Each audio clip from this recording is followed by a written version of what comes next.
网上爆料说啊，浩辰不是你儿子，是浩明的私生子。这件事儿是空穴来风，还是事实？沈浩成究竟是不是你儿子？如果不是这两男男分亲的鉴定综合显示，外界流传你和沈清少婚变，沈浩成是不是你们离婚的导火索？你们现在婚姻关系究竟如何？网传沈浩成的亲生母亲溺水而亡，请问事前你知道这个事情吗？那未来你要如何面对这个孩子呢？这个孩子就是我的儿子，我就是沈浩成的妈妈。在沈浩明律师的背叛下，沈浩成的真实身世终究被公开。为了不让沈浩成受伤害，许岩最终把沈浩成从弟弟变成了儿子。见到这场景，沈浩明既惊讶又触动。可之前他还因为许岩感谢蒋亮，让他醋意大发。这时沈浩明感到自己一直以来的付出都白费。之前严一方一直面临舆论压力，为避免情况恶化，沈浩明特意请来巴莱金夫人帮忙。本就钟爱民族服饰的夫人，打算穿着这身去参加晚宴，这样不仅能挽回声誉，还能引起上流圈子的关注。但这还不够，沈浩明还帮许岩报名了青蓝杯服装大赛。这个赛事在服装界很有分量，若能获奖，不仅能获得专业认可，还能借助媒体为严一方证明，才可以为真正的织锦证明，为严一方的理念证明。非遗手工并不是贵，而是物有所值。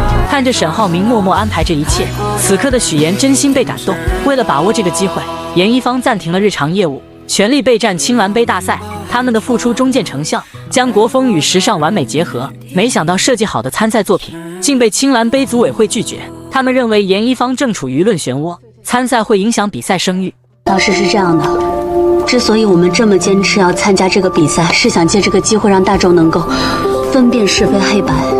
这不只是还我们严一方清白，也是对非遗工艺的尊重，您说呢？还你们清白，这不是组委会的义务。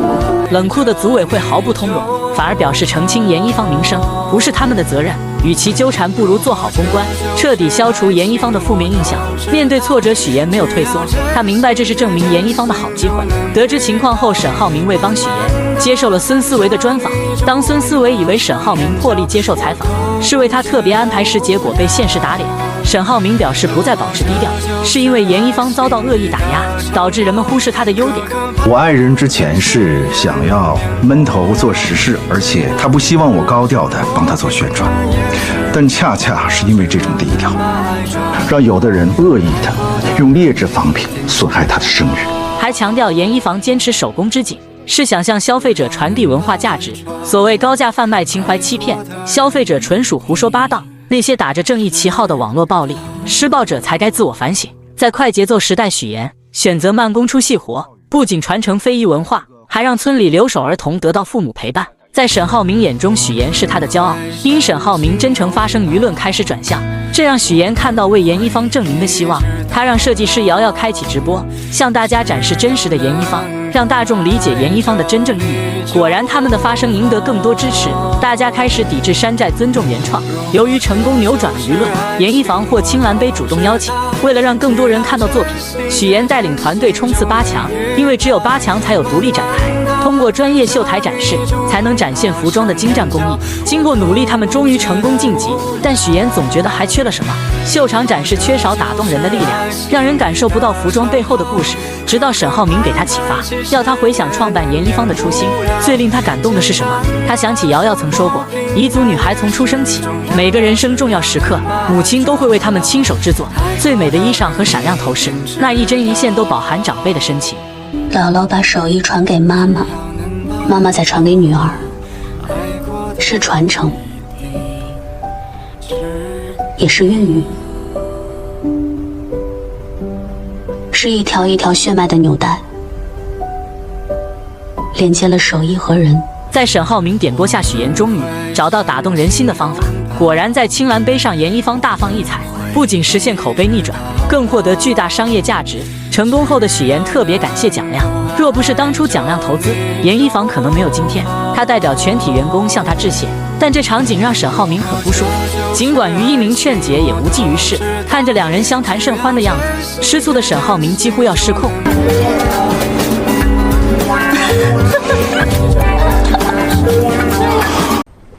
沈浩明，你不要跟我说是巧合。真的是你以为我想吗？换做是我，我也不会相信这么巧合，好吗？他现在肯定误会我是那种耍心机、死缠烂打。但是我觉得啊，这招人喜欢的可以叫锲而不舍，难而上；这要是招人厌烦吧，他应该叫死皮赖脸、狗皮膏药。所以他没有在演戏，演了，演了。正是行凶，欺人太甚！来人啊，斩！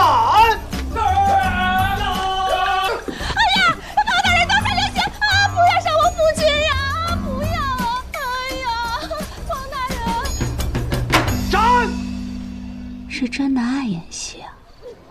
我曾经是一个不懂爱的人，于是，在自以为是的功利当中，失去了一个最为我着想的人。如果你再次问我是一个怎么样的人，我会跟你说，我是那个发现我自己还是爱着你的人。沈浩明这情况怎么样了？干爹，沈豪门那边我还在。沈劲松打算让沈浩明进董事会，你干爹让我们无论如何得阻止这件事情。沈浩明有这么好对付吗？尤其现在又是进入董事会的关键时刻，他肯定要处处小心。我记得上次喝酒，你说你姐在英国还怀孕了，那孩子不会是沈浩明的吧？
玲姐学校董事和曲总安排在一个小组。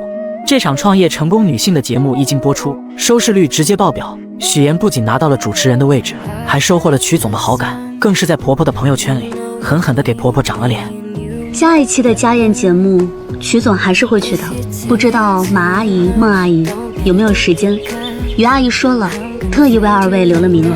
哎呀，兰姐，你怎么对我们这么好？孙太太不声不响当了好人，看许妍这个未来儿媳是越来越顺眼，但命运就是这么不巧，她营造的这场弥天大谎，恰好走进了自己的真实世界。公公的新项目开工仪式里，她看到了儿时抛弃自己的父亲，而公公接下来的话，更是泼了许妍一头冷水。小许啊，你是山西人是吗？对。那个大云县你去过没有？我姥姥就是大云县云来村的。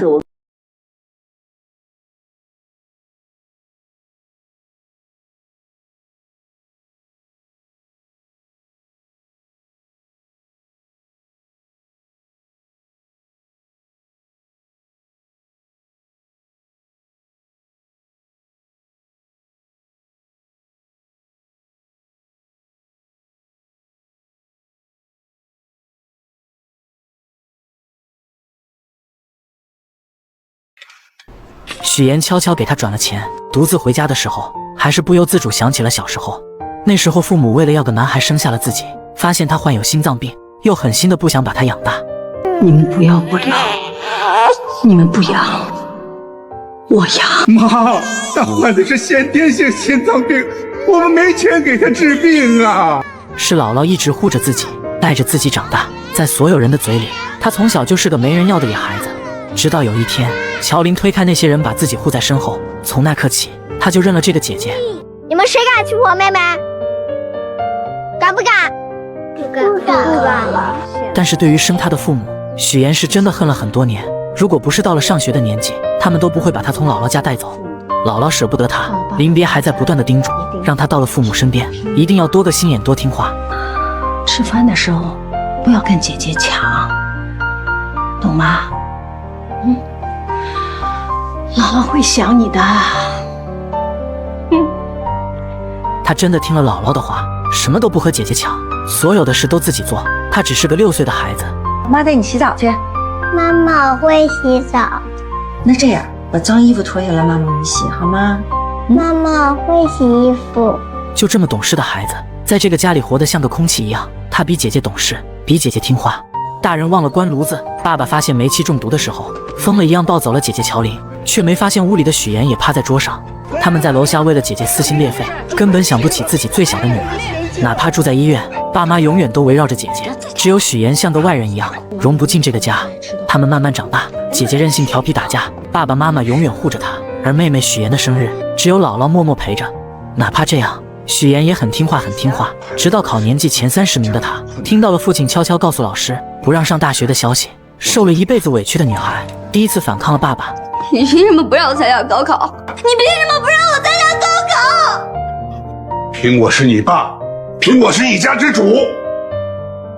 他疯了一样追了上去，哭着求爸爸，哭着求他让自己上学。父亲却只是前行，一言不发。不让我上大学，因为家里供不起2个大学生，所以只能决定让你姐去考大学。爸爸，我究竟是什么坏孩子？我究竟做错了什么吗？为什么？我为什么要成为你们的女儿？是自己的父母一次又一次告诉自己，他们不要他，不爱他，嫌弃他。从这巴掌过后，许妍就彻底变了。她要离开这个家，要过得更好，要保护自己，保护姥姥。为此，她不惜编造谎言，不在乎别人的眼光，用尽自己所有的力气，在外面挣扎，哪怕抢了别人的位置。面对嫉恨、羡慕、诋毁，许妍也不后悔。争不过我，就找了个富二代做后盾。许妍，我以前怎么不知道你这么有野心、有手段？我能挖独家，能做全链条，有专业能力，我凭什么不争不抢？我从来不觉得有野心、有手段是句坏话，就当你在夸我了，谢谢。婆婆突然发现，马上进门的儿媳竟然是个彻头彻尾的骗子。你的名字是假的，书香门第的身份也是假的，父母也是假的，对不对？我们对你真心真意，你却把我们一家人骗得团团转。骗我婚？乔岩，你到底做了什么？身份被揭露的瞬间，许岩陷入了众叛亲离的下场。还好这一切都是自己的幻想，是许岩看到亲生父母出现后脑海里的画面，但他绝对不允许这一切的发生。赶快送走沈浩明一家后，许岩拦住了自己的爸妈。刚才那个招手的是金达集团的沈总吧？刚才那几位就是你们未来的亲家和女婿。爸妈一脸不可置信，女儿竟然是金达集团未来的少奶奶。可笑的是，这场婚礼他们从始至终都不知道，自己的女儿也从来就没考虑过邀请他们参加婚礼。你说你们姐妹俩啊，一个悔婚，一个要结婚，都不跟我们父母商量一下，你当我们不存在吗？其实你们不用这么大的反应，我没有打算邀请你们来我的婚礼。我的户口本上只有我跟姥姥。这对父母从来都没考虑过，到底因为什么女儿会变成眼前这副样子，反而站在道德制高点，不停地指责许岩。沈家的儿子家里有钱是吧？既然话说到这份上了，就算你请我，我也不会去。我就当没你这个女儿。每个人都爱用自己的角度去指责别人的选择。乔林悔婚跑到大城市，他们可以包容，可以来找女儿回去，可以支持她去考公务员。许岩一个人在外面打拼挣扎，却成为大家指责的对象。为了和沈浩明结婚，他没有办法，也只能这样做。至于以后会怎么样，他管不了那么多。你不知道我经历了什么，也不会理解我的选择。我要么一无所有，要么拥有一切。事业和爱情我都要。是谁跟你说非要一穷二白去证明真心的？乔林只想保护妹妹，也不知道到底该怎么办，是揭露这一切，还是继续帮她一起编造谎言？但每撒一次谎，就会需要更多的谎言来掩盖。女方婚礼礼宾只有许岩的爸妈和单位领导，孙浩明可以理解，但许岩最爱的姥姥为什么不来参加？爸妈可以不管，姥姥这一关，许岩必须亲自面对。他再一次回到那个小山村，见到了年迈还为他择桂花的姥姥。得知孙女马上就要嫁人，老人家开心坏了。听到许岩不想让父母参加婚礼，姥姥又安静下来。姥姥心里有数了，我打电话把他们叫回来。你的婚礼，姥姥一定让你办得体体面面、风风光光、漂漂亮亮的。但他怎么也没想到，许岩低下头后会说出这样的话。荆州太远了，我怕你折腾。哎，就是啊，你说姥姥都这把年纪了。姥姥什么都懂了，还不停地安慰孙女，直到许岩打开冰箱，看到姥姥为她准备了好多的桂花酱，女孩终于忍不住哭了出来，抱着姥姥泪流满面。是她一个人把自己养大，是她一直鼓励自己好好读书走出去，还是她看到孙女录取通知书的时候，拿出了自己一辈子的积蓄？许岩什么都不在乎，只想赚很多很多钱，把姥姥带走，给姥姥最好的东西。从那之后，他就一边上学一边打工，穿着厚厚的布偶给别人当家教，还兼职做着服务员。现在的一切都是徐岩拼命挣扎出的一点希望。只要他戴上孙浩明的戒指，就可以给姥姥更好的。我告诉自己，只有让自己强大，才是一劳永逸的事。只有达到所有的目标，才能弥补我所有的过失，弥补我对不起的人。为了嫁入豪门，他编造了自己的身世，就连婚礼上的父母都是假的。偏偏在这个时候，有人认出了这个假名媛，是佳佳的同学许岩。看到熟人的瞬间，许岩整个人都麻了。假父母就是冒用了同学爸爸的名字，连他的著作签名都是许岩骗来的。我们要回国探个亲，就住在这里。妍妍，这两位是？许岩赶忙称对方是自己大学同学父母，大家没有多问，只是邀请一起用餐。沈浩明在那边敬酒，许岩的眼神却紧紧盯着另外一桌。看到他们过去敬酒的时候，许岩马上就赶了过去。许先生，您在国外是从事建筑研究哦，建筑行业呀？那您跟我的亲家是同行啊？他俩还专门写了一本书，那个书叫 Sustainable Building Design。我爸爸主攻的是可持续建筑课题。哦，我研究的方向是建筑五大力学。许岩一边圆场，一边悄悄用手拍了假父母的后背。两个演员心领神会，假装不经意泼洒酒杯，倒在了对方的衣服上，再借着换衣服的名义，这才不经意化解了波澜。她如愿嫁给了沈浩明，却也在新婚夜里目睹了丈夫和别的女人站在一起。这个白莲花是沈浩明的学妹方磊。早在婚礼前，许岩就发现白莲花回国以后入职金达集团，故意钻进了沈浩明的团队。许岩默默看着她的卖弄，却悄悄离开，没有惊动任何人。只是第二天出现在方磊面。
天一早就当着所有人的面狠狠抽了对方一脸。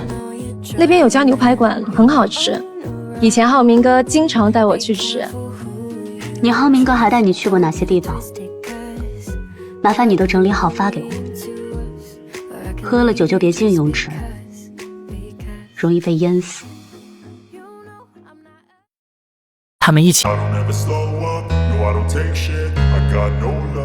The fakeness, if you wanna play tough and wanna hate this, I'll always show up. I don't ever slow up, no I don't take shit. I got no love for the fakeness. If you wanna play tough and wanna hate this, I'll always show up and make a statement. I don't ever slow up, no I don't take shit. I got no love for the fakeness. If you wanna play tough and wanna hate this, I'll always show up and make a statement. Everything I do so instinctive and so passionate. Every word I move so descriptive like an adjective. I got a vendetta against people who patented being negative when you should be getting after it. I got facts over tracks, this and that. Spitting slow, spitting fast. I could roast, I could gas. Think I'm okay at last, but I don't know if that can... 灰姑娘伪装身份嫁入豪门，恰在这时却遇到了儿时暗恋自己的同学于一鸣。好久不见。也是因为这个男人，许岩被赶来讨要彩礼的林涛骂得狗血淋头。你为什么让他照顾乔林？我知道乔林为什么跟我悔婚了，都是你在这儿搞鬼呢，是吧？姐姐乔林不留神砸伤了胳膊，她没有想到为自己正骨的大夫竟然是高中同学于一鸣。那年他是学神，是自己的暗恋对象，于一鸣却偏偏喜欢妹妹许岩。血还给你，我不想谈恋爱，我现在只想好好学习。原本在无瓜葛的三个人被命运安排再次相见，编造身份，一心想摆脱过去的许岩已经露了太多破绽。看到姐姐受伤，他好心为她搬家换了地方，隔壁就是他喜欢的于一鸣。但许岩万万没有想到，乔林的悔婚对象也一路追到了荆州。对方父母看不上姐姐，只想要回彩礼，只有林涛抓着乔林不放。许岩只是劝了几句，就被林涛推到一旁。不是，等一下，等一下，你推我，你勾引我未婚妻，你还推我？乔岩，你帮着你姐出轨。这边一片混乱，许岩还看到了窗外的孙思维，赶忙把这个男人拉走。走进来的孙思维就像闻到血腥的鲨鱼一样，抓住了许岩露出的破绽。刚才这儿发生什么了？你是？哦，我是许岩的同事。我看刚才有一个男的跟他一起出去了，他们这是……哦，我也不认识。而得知这件事的人还有孙浩明，有人不停打听自己妻子，孙浩明神色却显得毫无波澜。那个林涛是什么人？说是您夫人表姐的未婚夫。查一下他的工作情况、人际关系。林涛父母眼里只有彩礼，在许岩替姐姐还债之后，这两口子就消停下来。唯独林涛非得纠缠，许岩还没来得及想出办法，男人就被单位叫回，取消了假期，还惊动了银行领导。没人知道是孙浩明在后面使了手段。你跟周航什么关系？没关系啊，没关系。他会单独问你的情况。新婚的一对夫妻却各自藏着自己的秘密。许岩极力的掩饰出身，孙浩明也假装不知，只是他眉宇间露出的一些疲倦，还是让许岩看在眼里。通过美玲姐，女人这才知道丈夫的项目遇到问题，而对方领导唯一的弱点就是这个乱砸东西的老太太。老人家艾滋海默非常严重，只是一心护着手里的饭盒，想要留给过世的女儿。看到眼前一幕，许岩也想到了姥姥从小也是这样疼自己，给自己做好吃的丸子。他给姥姥打着电话，也让她教自己做了一盒丸子带到老人身边。我来给你做素丸子，于奶奶，你女儿最爱吃的素丸子，我女儿最喜欢吃的素丸子。许岩没法陪在姥姥身边是他一直的遗憾。从这天起，他就陪在于奶奶身边，陪她看电视，一起自拍，一起打扫，一起锻炼。艾滋海默非常严重的奶奶竟然慢慢记住了许岩，老人家的笑容越来越多，身体越来越好，也把许岩当成了自己的女儿。这是妈给你做的，你最喜欢吃的素丸子。他紧紧抱着奶奶，情不自禁哭了出来。许岩从来都没想过，自己从小缺失的母爱还可以这样再次出现。窗外的男人也将这温暖的一幕深深地放进心里。孙浩明事后才从他嘴中得知，自己的那熟悉又神秘的妻子背着自己默默付出了多少。你爱人许岩经常去照顾我岳母，他没有跟我说过。哦，打完球一起吃个饭。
孙思维的能力不行，是他羡慕嫉妒自己，所以请人栽赃陷害，更是在现场直接抛出了自己的底牌。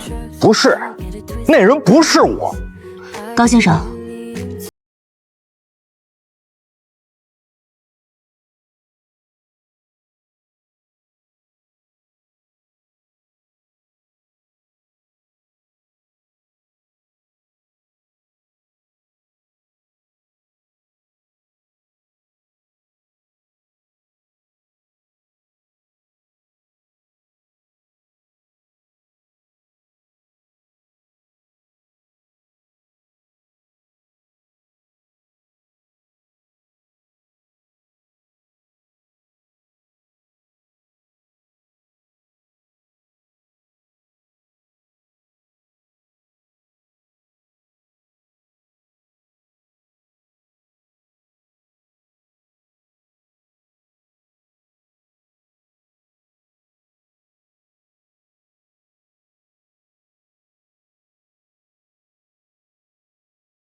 连一巴掌也被身后的沈浩明看了全部。男人大步上前护住妻子，直接拿出电话，让孙思维彻底待不下去。通知法务部，放下所有手头工作，在3楼会议室集合。我爱人遭遇职场霸凌，让他们马上出方案。这个恶毒的蠢东西被晾在原地，而灰姑娘则是凭借自己的能力拿到了梦想的财经主持人。欢迎收看财经新闻，我是主持人许岩。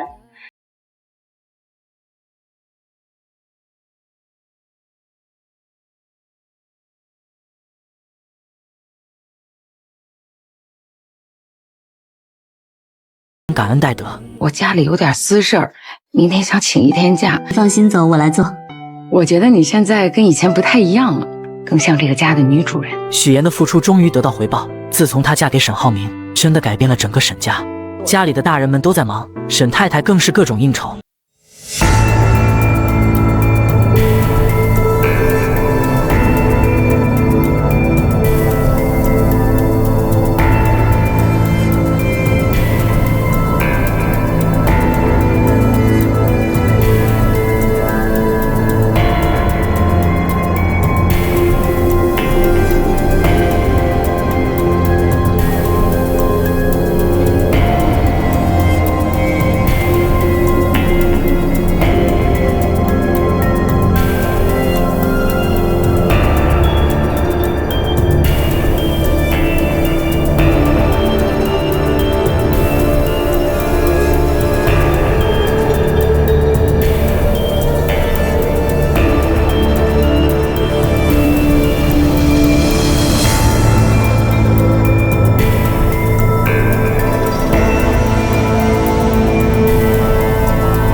一把，既然都是同类，那更要互帮互助吧。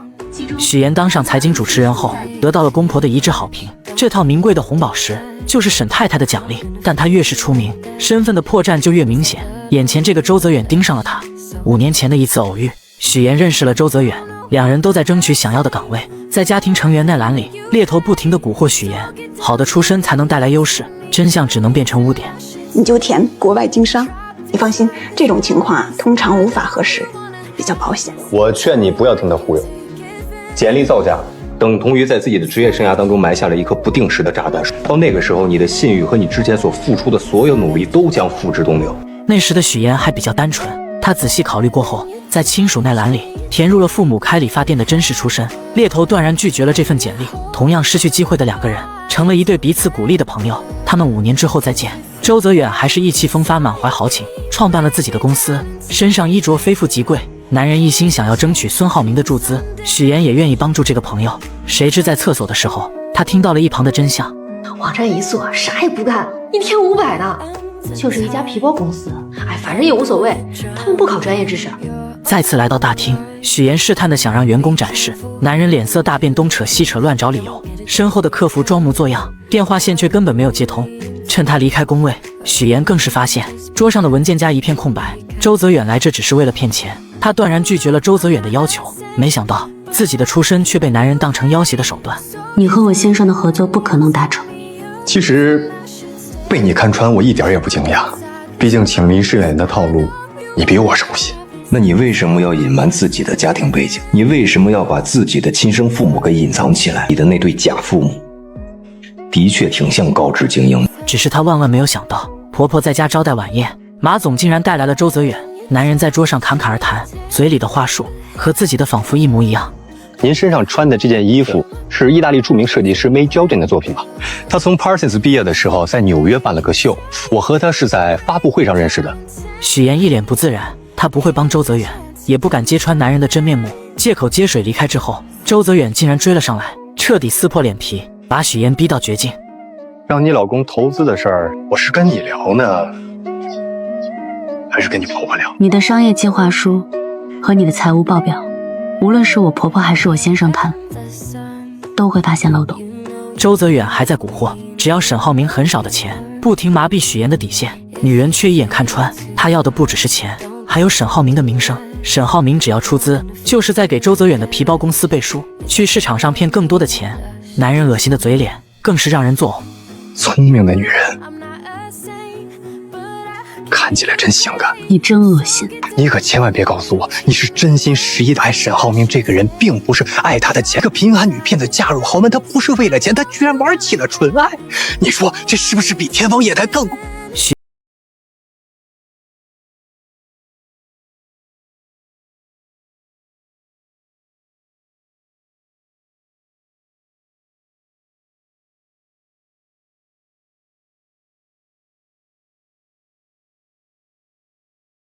忘记跟你说了，没事。许我耀眼最新一集来了，周泽远这个恶毒鬼不断用假父母逼许岩就范，看到许岩不肯配合，男人干脆连脸都不要。你老公会不会突然心血来潮，给他远在国外的岳父打电话呢？大不了我们鱼死网破。周泽远用沈家的钱，用真相不断威胁，他低估了许岩的决心。不管男人怎么胁迫，许岩根本不愿配合，男人无可奈何，只能一退再退。这次他可以不要孙浩明的钱，但这笔钱必须许岩来出。你把钱给我，我给你1晚上的时间考虑，否则我就在网上曝光。从这天起，恶鬼就不停纠缠许岩，不断侵蚀他的生活。沈浩明什么都知道，他知道许岩在和谁联系，也知道周泽远到底是个什么东西，但他什么都没有说。谁都没有想到周泽远可以恶毒到这个程度，敢把许岩堵在车库里。男人资金链断裂，走投无路，投资人逼债马上就爆雷，临死也要拖着许岩一起。我要是死的话，一定会拉着你的，你听见了吗？多亏姐姐乔琳出现，这才吓退了这个畜生。但许岩的噩梦才刚刚开始。这次他把许岩的父母请到荆州，还将他编造假父母嫁进沈家的事情一五一十全都说了。许岩爸爸一阵暴怒，他根本理解不了许岩怎么会变成这个样子。在婚礼上找临时演员演戏，谁给你的胆子编这样一个弥天大谎？我乔建斌一辈子没有做过一件见不得人的亏心事，怎么养出你这样一个女儿？乔爸爸把许妍骂得一无是处，骂她贪图富贵利欲熏心，连做人的底线都不要，还要主动去沈家坦白真相，揭穿自己女儿的骗局。看着父亲一脸道貌岸然，许妍的心彻底死了。虽然她的心早在高考那年就已经死过一次。无论在什么时候，我遇见沈浩明这样的人，我就是会不顾一切手段。我也不想骗他，是因为从小我就知道，所有的事情我只能靠自己。看着父亲站起身来要去沈家，妈妈一脸为了女儿考虑，不断阻拦父亲的表情。这个父疼母爱的场面真的可笑到无语至极。你们在演什么？一对因为子女犯错而感到痛心疾首的父母。我从小都是这样长大，你们没有在乎过啊？是因为你们觉得这样的生活是应该属于乔琳的，而不是我。这对父母从来都没想过儿时的经历给许妍带来多少伤害，到了现在还想用父亲的身份管教他，破坏他辛辛苦苦挣扎出的一切。许妍对他们彻底失望，为了满足周泽远，他悄悄卖了沈浩明送他的车。虽然沈浩明早就知道，悄悄把这笔钱拿给周泽远，虽然周泽远根本不会满足，男人的胃口越来越大，一次又一次地逼迫许妍，直到这天沈浩明突然约周泽远见面，主动给他注资还追加投资款。许妍想方设法的阻拦，却根本拧不过心意已决的沈浩明。我觉得还是不要给周泽远注资了。我有数，你放心，我希望你待在我身边，每一天都是开开心心无忧无虑的。从这天起，周泽远就彻底消失，直到4个月后，沈浩明告诉他，周泽远已经被警方逮捕。原来他早就知道一切，默默用自己的方式保护着他。沈浩明以代理人注资的名义，一边安抚周泽远，一边调查他的犯罪证据，让他再也没有机会威胁妻子。到了现在，许妍已经感到有个人在悄悄保护自己，他也真的不想再欺骗沈浩明，真的想将一切真相都告诉他。我有一个朋友，她说她在婚前对她老公隐瞒了一些事情。那现在他们的感情怎么样？很好。那就好了，就应该一直隐瞒下去。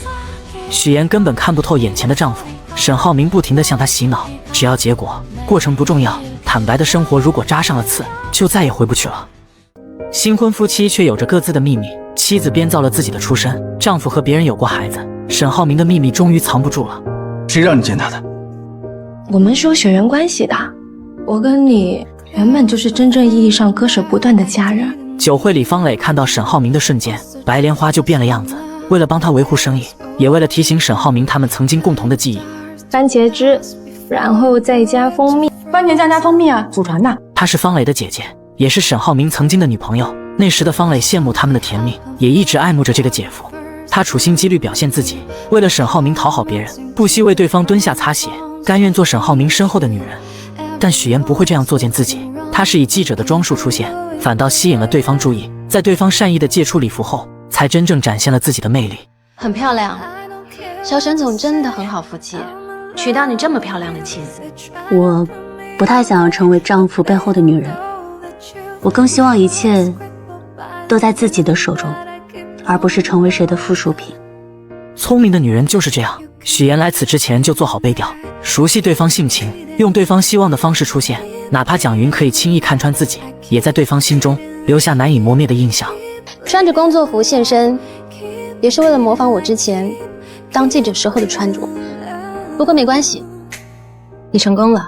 真诚才是许妍的必杀技，她承认了自己的用意，也拿出了自己精心准备的画册，一本蒋云曾经还是记者的记忆。靠着这份影册，这份真诚，许妍成功为沈浩明牵桥搭线。而那边在酒会努力卖弄的白莲花，根本进入不了沈浩明的视线。许妍帮助了沈浩明，丈夫也在为妻子着想。不知道有没有这个荣幸，让许妍给您做个专访，就当做给新主播一个机会吧。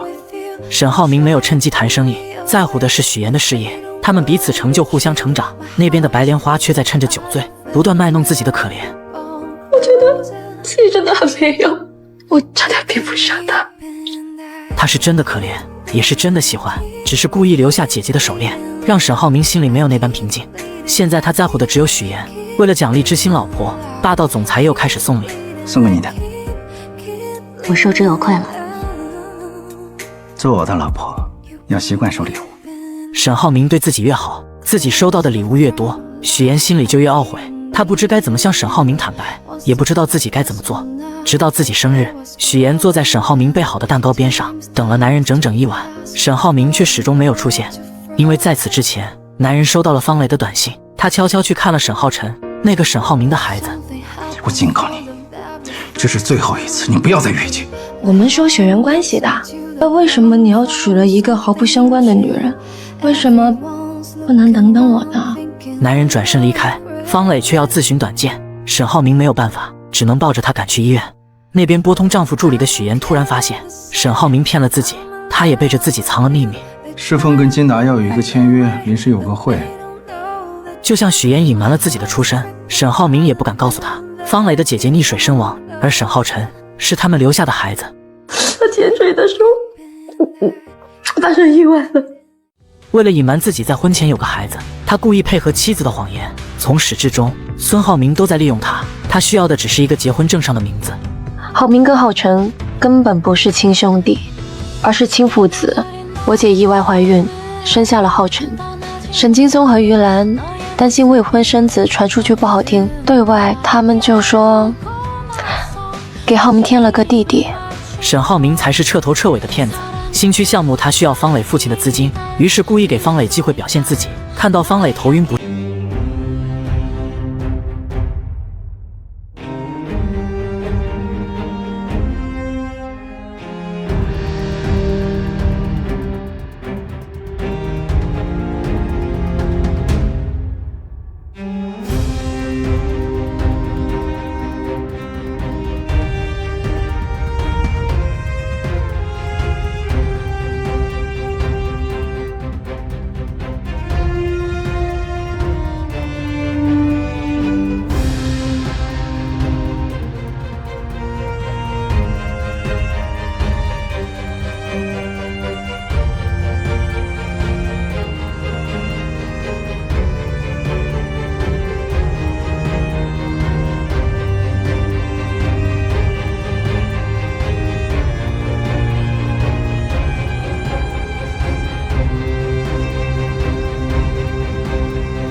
许岩什么都不在乎，哪怕鱼死网破。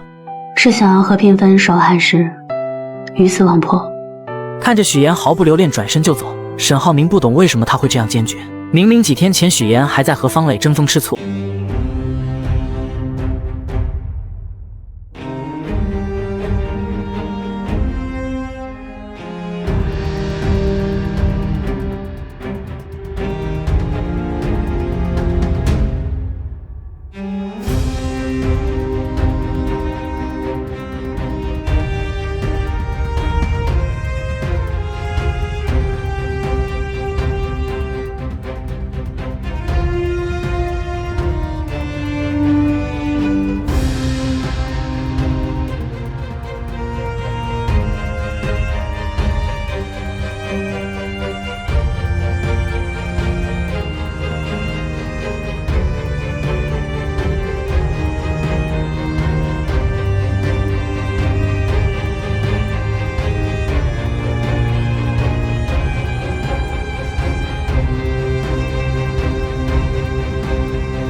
什么叫自降身价？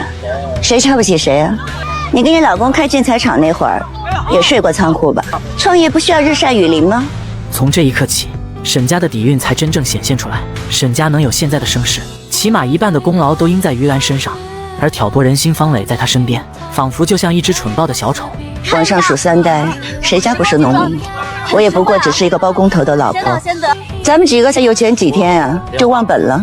为了顾及儿媳的感受，于兰没有靠近许岩，悄悄走开，给他留足了颜面。但沈浩明就不会这样做，他再一次找到许岩，拿出的只有一大笔钱。他不懂许岩的追求，也不知道对方要的到底是什么。你从小学到的是知人善用，资源调配，但我从小到大学到的是要抓住一切的机会，努力的往上爬。既然决定了要离婚，那之后彼此就做陌生人。沈浩明不会知道，他为了这份工作付出了多少。他好不容易适应新身份，当上主播，方磊就不停在直播间里刷屏骂人，骂他豪门弃妇，骂他不知廉耻。直播间里刚有起色，老板就逼他线下和榜一大哥见面。好在榜一大哥是沈浩辰假扮的，但他不愿赚小孩子的钱，被老板撵出外景。直到得知许岩婆家的实力，老板才对他态度大变，不断鼓动他用这个身份赚钱，哪怕丧了良心也无所谓。男人要的只有利益。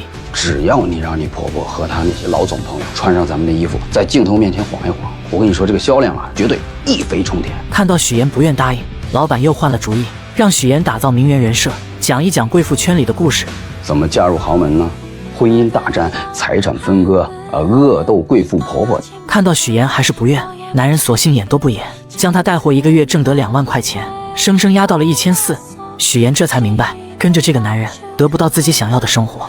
他义无反顾辞了工作，也在这时和乔林的小姐妹一起创办了自己的公司研衣坊。乔林负责妆造，罐罐负责形象，瑶瑶负责设计，至于许妍则拿起自己的老本行，剪辑视频负责推广。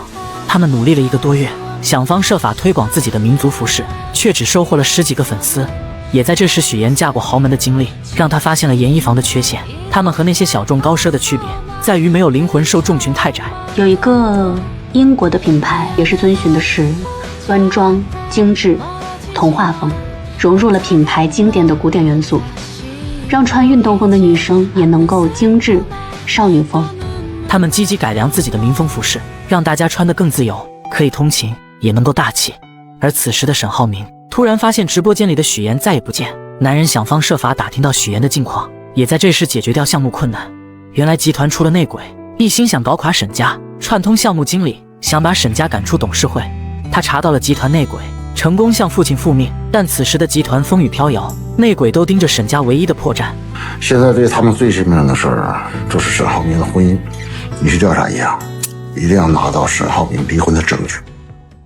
沈浩明突然发现妻子净身出户以后过得更好，既能赚钱，还有小鲜肉围在身边。更加可惜的是，这次是他有事求到许妍。我希望可以跟你以夫妻的身份出现在他们面前，你来协助我得到他们的认可。起初男人还是一脸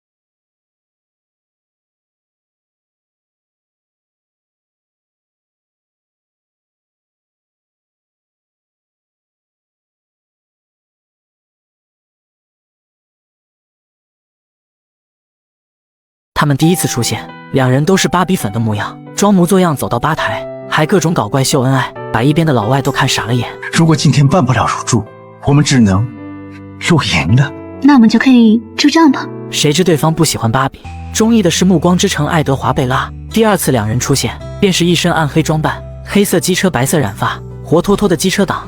走进电梯的瞬间，身后的老外眼睛都在冒光。These guys are like Edward and Bella. Yes, that's my favorite love story. 第三次出现，他们又扮成沙滩情侣，故意住在二人隔壁，还点了超大一份蛋糕以示浪漫，故意送错对方房间。看着这对恩爱夫妻，对方也邀请他们参加晚上的聚会。而在回到房间之后，他们就形同陌路，仿佛陌生人一样。许妍习惯地帮沈浩明收拾衣物，才突然反应过来，他们早就两两相厌。直到晚上酒店聚会，看着台上的一对对男女，沈浩明还是一副高高在上的模样，将他们破裂的关系都归咎在许妍身上。你觉得我们为什么会离婚？因为你利用哎，难道你没有？但我是真的爱你。在沈浩明的眼里，他们的关系更像是一种等价交换，利益至上，感情根本没有重量。而许妍一脸为亡人的装扮，也是在正面回应沈浩明，自己不需要这样的施舍。想挽回，我有挽回过啊，有用吗？你在外面创业，你所有钱都打水漂了，只有我能救你，知道吗？你凭什么高估你自己？你又凭什么贬低我？我告诉你，想要投我的人都排着队呢，你排队好了。沈浩明彻底傻了，他不知道许妍已经有人追求，他不在乎的，很多人都舍不得。他们上台参加节目，两个离心的人没有任何默契。沈浩明追问不到投资人是谁，就狠狠地泼在许妍脸上。许妍当然不会惯着这个好命哥，女人咬紧牙关当场就泼了回去。沈浩明无可奈何，他不知道被女人记恨的后果。沈浩明泼了许妍一次，许妍就要还他无数次。这场游戏没有赢家，都是在彼此发泄。到了最后，泼得一头是水的两个人反而开心地笑了出来。啊，不好意思，顺手了。没事，理解。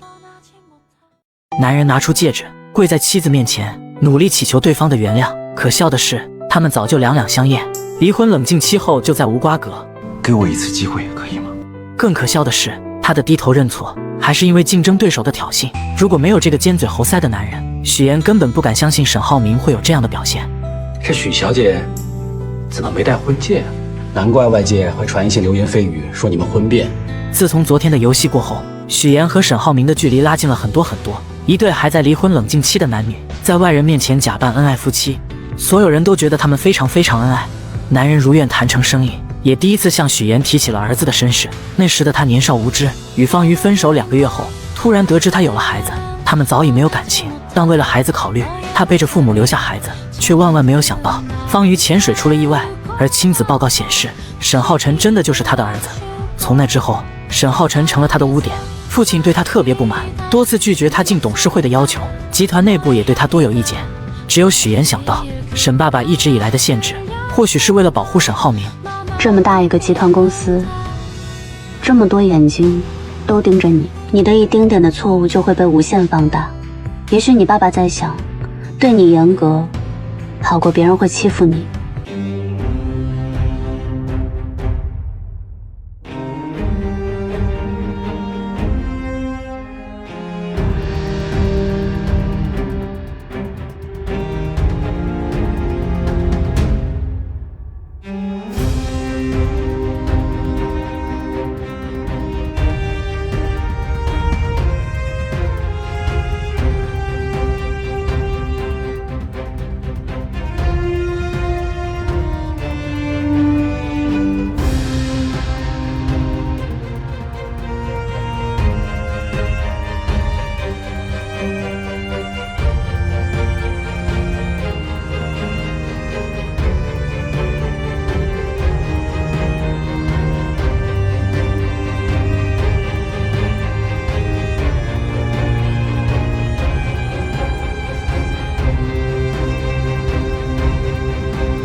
准钱付是吧？你真的很高尚。男人一脸阴阳怪气，气得许妍一脸撇清，这对表面夫妻彻底不装，近身互撕，把过去的一切都撕了一遍。我去金达采访你，我发烧了对吧？是真的，冰岛是装。医院里你用的创可贴是陈秘书买的，我看你感动得一塌糊涂，就没吭声。果然离婚男女都能焕发第二春，他们觉醒的不只是事业心，还有战斗力。两个人都小嘴脆堵，互喷半小时还有底气。听听这都是什么玩意？你给我挑的每一件衣服，没有一件我是满意的。找找自身的原因，是不是因为你本来就老气横秋？你这个大油头，万年不变。这个西服，大油组3件套，怎么了？你是床上用品吗？还有眼镜啊？你近视吗？什么？装什么老前锋？沈浩明全身的毛都立起来了，怒喷许妍算什么美食主持人？做出来的饭猪都不爱吃，许妍就喷他送的礼物又土又俗，还没新意。不过也都无所谓了，反正男人送的都差不多。男人听完目瞪口呆，这场互撕他败得一败涂地。跟我谈之前，你到底有几个？我跟你说过几个？你跟我说只有我一个？对，就你一个，还差个0。郝明哥彻底傻了，抹了蜜的许岩还不忘补上最后一刀，临别还要提醒他们离婚登记就在8号。沈浩明整个人都不好了，为了躲着不肯领证，男人装出一副在国外出差的模样，到处拍照假装出国。谁知到了8号早上，打开房门一看，许岩就站在自己门口。沈浩明以为出了幻觉，赶忙藏进屋里。男人再次打开房门，许岩果然不见。谁知走到拐角，亲亲老婆就跳了出来。民政局，我之所以改了行程，是因为身体原因，今天约了医生看病。什么病？心脏、胸闷、心疼、心慌，不舒服。为了躲着不去领证，沈浩明真的脸都不要，装病心脏疼还不行，非得从头到脚都查一遍，还要从耳鼻喉开始。许岩就看着这货钻了耳鼻喉，钻眼科，钻完眼科钻胃镜科，最后连肠道科都不放过。到了最后，许岩终于忍不了了，把沈浩明从泌尿科拽了出来。这种事情是催能催出来的吗？得有感觉，知道吗？你已经在里面感觉了半个多小时了，来感觉了，憋着，离完婚再尿。靠着这通折腾，他们赶到民政局的时候，对方已经下班，离婚冷静期重新计算。沈浩明如愿又争取到1个月的时间，看他感谢工作人员按时下班的嘴脸，真的是为了留住许岩脸都不要。从这天起，为了追回许岩，沈浩明使尽浑身解数，上能怒打情敌小鲜肉。麻烦你了，还这么辛苦，送我爱人他回来。许岩不肯理他，沈浩明就追进电梯，按住电梯不肯关门。把手拿开。沈浩明不情不愿提起左手，许岩这才发现，男人悄悄用脚抵住了门，直到许岩狠狠踹他一脚，沈浩明这才一瘸一拐放他离开。上招没有奏效，下招他还能搬出亲儿子助攻，借着给沈浩晨报马术锦标赛的名义约许岩出来。到了现在，就连婆婆都成了沈浩明的后盾，一心想把儿媳追回家来。答应妈妈，我不管你用什么方法，都把妍妍给我追回来。